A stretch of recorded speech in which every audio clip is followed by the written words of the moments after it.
तो वास्तव में अगर हम भारत को सुरक्षित बनाना चाहते हैं, हम चाहते हैं भारत की सोच सबकी एक जैसी सोच हो, तो एक जैसी सोच तब होगी जब एक जैसी सबकी परवरिश होगी, एक जैसी सबकी जो है बाकायदा स्कूलिंग होगी। आज तक मुझे समझ में नहीं आ रहा है, जब मुगल चले गए तो मदरसा यहां क्यों चल रहा है? अरे मुगल आए चले गए, और जहां से आए कुछ स्थानों पे वहां पे मदरसा नहीं चल रहा है, हमारे यहां मदरसा चल रहा है। अगर कोई व्यक्ति इस भारत के संविधान में मुझे एक बार MA DA RA ऐसे मदरसा शब्द दिखा दे, मैं पूरी जिंदगी अपनी वकालत छोड़ दूंगा, सार्वजनिक जीवन छोड़ दूंगा। लिखा ही नहीं है, बल्कि इसका उल्टा लिखा हुआ है। लेकिन वो संविधान की व्याख्या एक बार गलत हो गई, चलती जा रही, कोई बोलने की हिम्मत नहीं कर रहा है कि मुगल गए तो मदरसा क्यों चले। संविधान कहता है सबको इक्वल अपॉर्चुनिटी मिलनी चाहिए। इक्वल अपॉर्चुनिटी तब मिलेगी जब स्कूलिंग सबकी एक समान होगी, सिलेबस करिकुलम एक समान होगा। ऐसे ही 1925 में CBSE बोर्ड अंग्रेजों ने बनाया था। हम इतने अक्षम हैं, हम अपना एक खुद का भारतीय शिक्षा बोर्ड बना के अपनी एजुकेशन सिस्टम लागू नहीं कर सकते क्या? वो मिशनरीज ICSE बोर्ड बना के गई थी, वही चल रहा है। और कभी ध्यान से आप सोचना कि 10वीं तक 12वीं तक जो पढ़ते हो उसका आपके जीवन में क्या उपयोग है। मैं तो PCM का स्टूडेंट रहा, मैथ मैंने पढ़ा, आज तक A+B का होल स्क्वायर का आज तक कोई यूज आया ही नहीं। न ट्रिग्नोमेट्री हमारी लाइफ में काम आ रही है, न पाइथागोरस हमारे काम आ रहा है। हमने जो कुछ पढ़ा जबरदस्ती पढ़ा।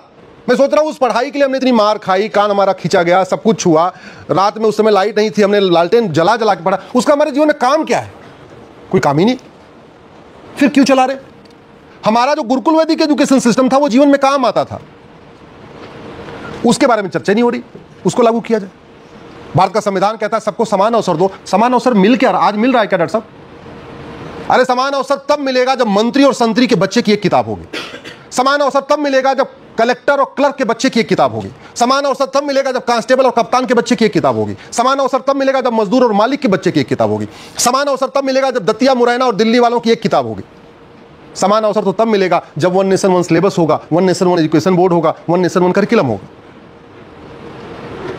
और सिस्टम कैसा हाईजैक हो गया,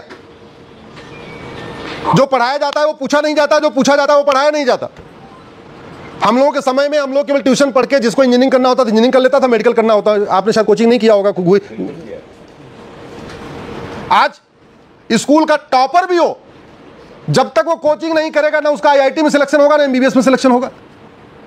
तो किस काम का एजुकेशन सिस्टम है?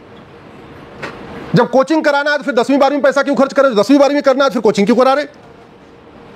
कोचिंग माफियाओं ने सिस्टम को ऐसा हाईजैक कर लिया कि जो पूछा जाएगा नीट में, JEE में, NDA में, क्लैट में, CUT में, वो पढ़ाया नहीं जाएगा 10वीं 12वीं में। और जो पढ़ाया जाएगा वो उधर पूछा नहीं जाएगा। आपको मजबूर कर दिया जाएगा और कोचिंग करो। हमारे परिवार तबाह हो रहे हैं, परिवार बिगड़ते चले जा रहे हैं। ज्वाइंट फैमिली का सिस्टम खत्म हो चुका है। पिता पुत्र एक साथ रह नहीं पा रहे हैं। सारे हमारे संस्कार, हमारे त्योहार, सब कुछ डिफॉर्म होते चले जा रहे हैं। किसकी वजह से? इस मैकाले मदरसा मिशनरी एजुकेशन सिस्टम की वजह से। बदलाव कब आएगा? बदलाव तब आएगा जब समाज इसके लिए डिमांड करेगा, सब लोग इसकी डिमांड करेंगे। आप लोगों ने, कितने लोगों ने अष्टांग योग पढ़ा अपने स्कूल में? पढ़ा क्या? अष्टांग योग आपके जीवन में काम आएगा। अष्टांग योग पढ़ाना चाहिए, नहीं पढ़ा है। सारे हिंदू हैं। What is the main pillars of Sanatan? पढ़ाया क्या? नहीं पढ़ाया। वो पढ़ते, वो आपके जीवन में काम आता।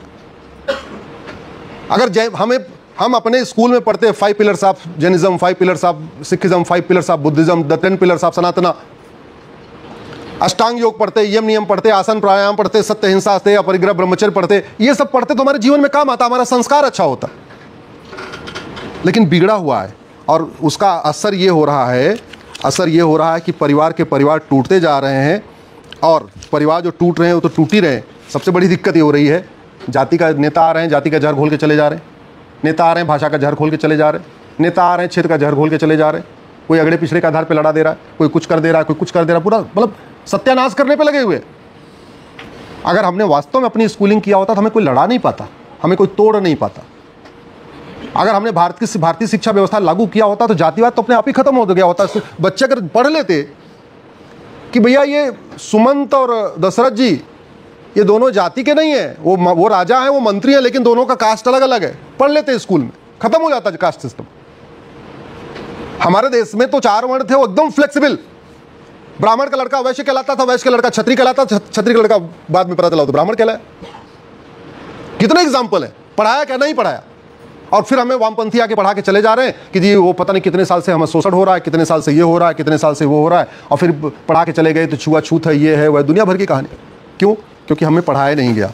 अब समाधान यही है कि भारत में सबसे जो पहली आवश्यकता है, चूंकि आपका विषय राष्ट्र के समक्ष संभावित खतरे है और उसका समाधान है, तो मैं ये कहता हूँ जो राष्ट्र के समक्ष सबसे बड़ा खतरा ये है कि जो हम पढ़ रहे हैं उसमें आधा झूठ है, हम जो पढ़ रहे हैं उसमें आधा हमारे काम का नहीं है, हम जो पढ़ रहे हैं वो केवल और केवल मैकेनिकल स्टडी कर रहे हैं, ना हमारे संस्कार बढ़ रहे हैं, ना हम शारीरिक रूप से मजबूत हो पा रहे हैं, ना हमारे नैतिक रूप से हो पा रहे हैं, ना आध्यात्मिक रूप से वो मजबूत हो पा रहे हैं। सबसे बढ़िया समाधान यही है कि भारत में ये जो 65 तरीके के एजुकेशन बोर्ड चल रहे हैं इनको ख़त्म कर दिया जाए और भारत में यूनिफॉर्म एजुकेशन सिस्टम लागू किया जाए। भारत का संविधान भी यही कहता है और भारत की प्राचीन परंपरा भी यही है